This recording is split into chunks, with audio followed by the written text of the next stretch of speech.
सभी साथियों को कमल किशोर कठेरिया का जय भीम। साथियों, आज 10 अक्टूबर का दिन है। आज समाजवादी पार्टी के संस्थापक माननीय मुलायम सिंह यादव जी की पुण्यतिथि है और कल बहुजन समाज पार्टी के संस्थापक मान्यवर काशीराम जी की पुण्यतिथि थी। इन दोनों महापुरुषों ने बहुजन राजनीति को अंजाम तक पहुंचाने के लिए जो संयुक्त प्रयास किए, जो कि सफल नहीं हो पाए बाद में, लेकिन जो भी उन्होंने संयुक्त प्रयास किए, आज का वीडियो उनके उन्हीं प्रयासों पर आधारित है। साथियों, मानवर काशीराम जी और नेताजी मुलायम सिंह जी के बीच संबंध 1991 में ही बनने शुरू हो गए थे। दरअसल 1991 में इटावा में लोकसभा का उपचुनाव होना था। जब लोकसभा के मुख्य चुनाव हुए थे, उस समय इटावा के में जो है लोकसभा चुनाव के दौरान हिंसा हो गई थी, जिसके वजह से वहां का चुनाव स्थगित हो गया था और बाद में कुछ दिनों बाद वहां पर उपचुनाव हुआ।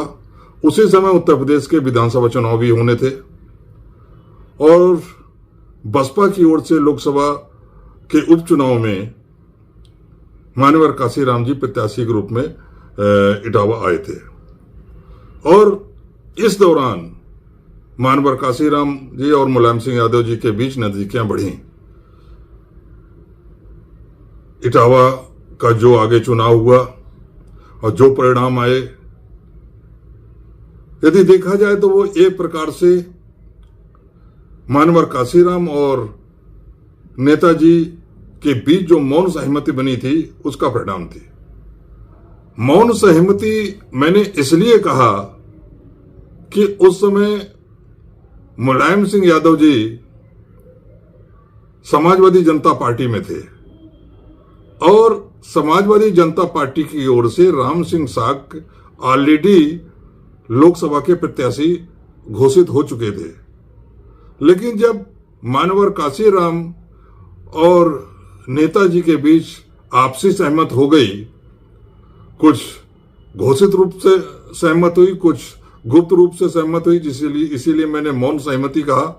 जो कुछ भी उनके बीच सहमति बनी, उसके बाद मुलायम सिंह यादव जी ने काशीराम जी के समर्थन की घोषणा कर दी।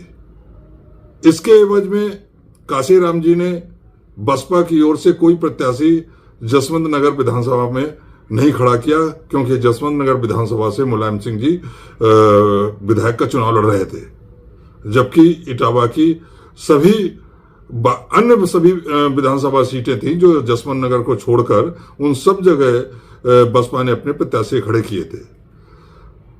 और जो सहमति बनी, उसके बाद नेताजी ने अपनी पूरी ताकत लगा दी काशीराम जी को चुनाव जिताने में।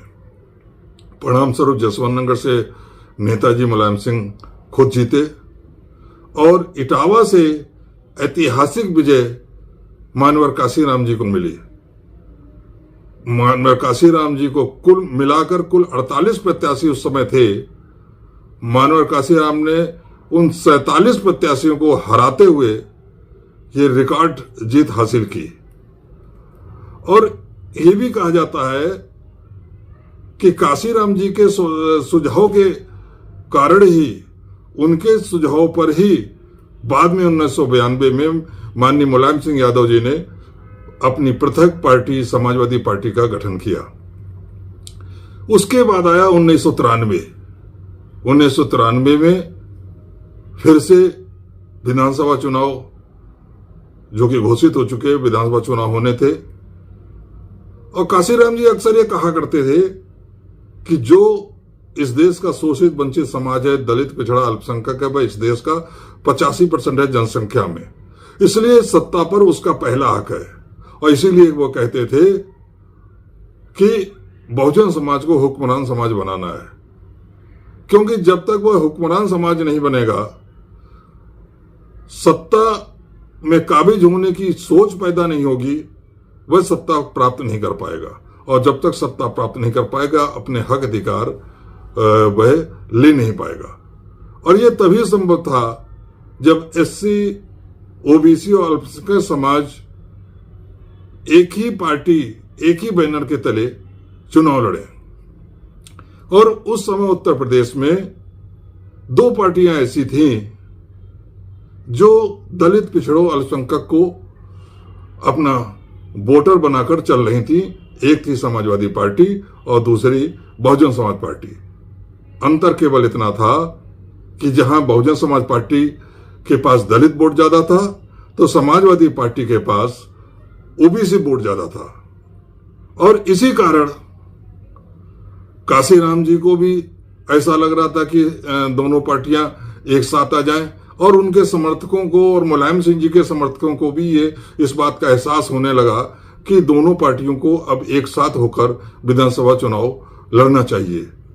यहां पर जो भूमिका आगे निभाई वह उस समय उद्योगपति थे एक जयंत महलोत्रा, जो काशीराम जी के बहुत नजदीक थे। उन्होंने दिल्ली के अशोका होटल में मानवर काशीराम जी और नेताजी मुलायम सिंह जी की मीटिंग करवाई। मुलायम सिंह जी के संबंध उस समय एक और उद्योगपति थे संजय डालमिया जी, उनसे उनकी नजदीकी थी।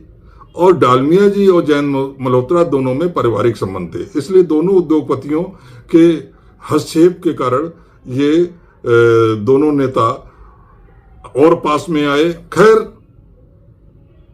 इन दोनों नेताओं ने दोनों पार्टियों को आपस में नजदीक लाने में और 1993 का विधानसभा चुनाव के लिए समझौता कराने में महत्वपूर्ण भूमिका निभाई, और दोनों उद्योगपतियों को बाद में उसका फल भी मिला। बहुजन समाज पार्टी ने जयंत मल्होत्रा को राज्यसभा में भेजा और समाजवादी पार्टी ने संजय डालमिया को राज्यसभा भेजा। खैर, मुख्य बात यह है कि दोनों पार्टियों का समझौता हो गया, दोनों पार्टियों ने मिलकर विधानसभा उत्तर प्रदेश का चुनाव लड़ा। यहां पर एक और बात है जो बतानी बहुत जरूरी है, जैसा कि अजय बोस जिन्होंने मायावती जी की जीवनी लिखी है, अजय बोस ने अपनी किताब मायावती की जीवनी में लिखा है, काशीराम जी ने जानबूझकर मायावती जी को इस समझौते से अलग रखा, क्योंकि उन्हें यह डर था कि उनकी तेज मिजाज शिष्या बारीक बातचीत को जटिल बना सकती है। नतीजा ये हुआ कि चुनाव प्रचार में बहुजन समाज पार्टी का सार्वजनिक चेहरा होते हुए कुमारी मायावती जी ने बहुत ज्यादा हाई प्रोफाइल भूमिका नहीं निभाई, और वो उन्होंने अपने को पश्चिमी उत्तर प्रदेश के जो उनका असर वाला एरिया था वहीं तक सीमित रखा। और शायद बाद में भी उनकी जो अंदर एक तलखी उभरी थी कि मानवर काशीराम ने उनको इस समझौते से के बारे में पहले से कोई नहीं बताया, शायद ये बात उनको बाद में चुभती रही, और इस कारण मुलायम सिंह जी और मायावती जी के बीच जो दूरी थी वो धीमे धीमे बढ़ती गई। खैर, समाजवादी पार्टी और बसपा ने मिलकर 176 सीटें जीती। भाजपा सबसे बड़ी पार्टी 177 सीट जीतकर सबसे बड़ी पार्टी बनकर उभरी थी, लेकिन फिर भी चूंकि बहुमत से दूर थी, मुलायम सिंह जी ने दूसरी छोटी छोटी पार्टियों निर्दलियों के सहयोग से सरकार बनाई। 27 सदस्यीय मंत्रिमंडल में बसपा के भी 11 मंत्री बनाए गए, लेकिन मायावती जी खुद उस मंत्रिमंडल का हिस्सा नहीं बनी। लेकिन एक बात अवश्य उन्होंने हासिल करी, एक सफलता उन्होंने अवश्य हासिल करी कि काशीराम जी से उन्होंने उत्तर प्रदेश की सरकार को सुपरवाइज करने की पावर ले ली, और ये कह दिया कि उत्तर प्रदेश में जो सरकार चलेगी वो सही चल रही है, गलत चल रही है, इस बात की देखरेख वो खुद करेंगी। गठबंधन सही चल रहा है कि नहीं चल रहा है, इस बात की देखरेख वो खुद करेंगी। खैर, जो भी हो, चूंकि गठबंधन को बसपा की ओर से बहन मायावती जी सुपरवाइज कर रही थी, और उन्हें यह गठबंधन शुरू से ही पसंद नहीं था, और इसलिए वह अक्सर सरकार के निर्णयों की सार्वजनिक आलोचना कर देती थी, जिसके वजह से दोनों दलों के बीच दूरी बनना शुरू हो गई, तलखी पैदा होनी शुरू हो गई। और इस तलखी को और बड़ा बनाने में सबसे बड़ी भूमिका भारतीय जनता पार्टी के नेताओं की रही। भारतीय जनता पार्टी को इन दोनों सपा और बसपा का गठबंधन फूटी आंख नहीं सुहा रहा था, क्योंकि उन्हें मालूम था कि यदि दोनों पार्टियां आपस में एक होकर चुनाव लड़ती रहीं तो वो उत्तर प्रदेश में कभी भी सत्ता में नहीं आ पाएंगे। और यदि यही प्रयोग काशीराम जी ने दूसरे हिस्सों में भी कर दिया, देश के दूसरे प्रदेशों में भी कर दिया, तो शायद उनका जो केंद्र में सत्ता में आने का जो सपना है वो सपना ही रह जाएगा। इसलिए उन्होंने पूरा प्रयास किया कि किसी प्रकार इन दोनों दलों का गठबंधन तोड़ा जाए, और इसके लिए उन्होंने मायावती जी को भी अपने प्रभाव लेने का प्रयास किया। और इसके लिए जो फर्रुखाबाद के उनके नेता थे ब्रह्मदत्त द्विवेदी और लखनऊ के लालजी टंडन को लगाया गया।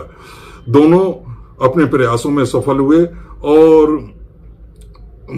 मायावती जी ने अंतोगत्ता सरकार से समर्थन वापस ले लिया, और इस तरीके से सपा बसपा का गठबंधन टूट गया। और इसके बाद वह दुखद कांड गेस्ट हाउस कांड हो गया,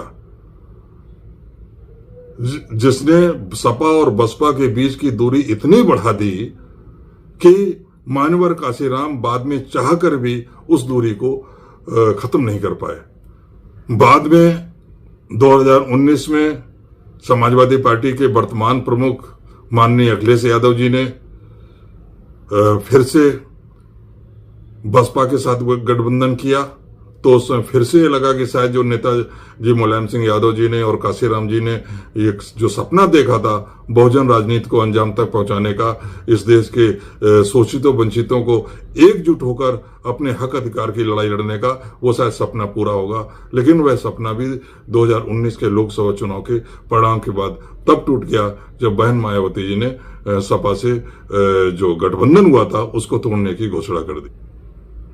दरअसल साथियों, बहुजन राजनीति क्या है? बहुजन राजनीति उसी को ही आज माननीय अखिलेश यादव जी ने पीडीए का नाम दिया है। यदि देखा जाए तो दोनों का अर्थ एक ही है, और वह है इस देश के शोषित वंचित समाज, दलित पिछड़ा अल्पसंख्यक समाज को, जो कि इस देश की जनसंख्या का 85% है, लेकिन अधिकारों के क्षेत्र में अभी बहुत पीछे है, उनको एकजुट करके उनका हक अधिकार दिलाना। और ये हक अधिकार तभी मिल सकता है जब वह राजनीतिक सत्ता पर काबिज हों। और मान्यवर काशीराम और मुलायम सिंह जी ने यह साबित कर दिया था कि यदि देश का दलित पिछड़ा और अल्पसंख्यक समाज एक साथ आ जाए तो उसको सत्ता में आने से कोई नहीं रोक सकता।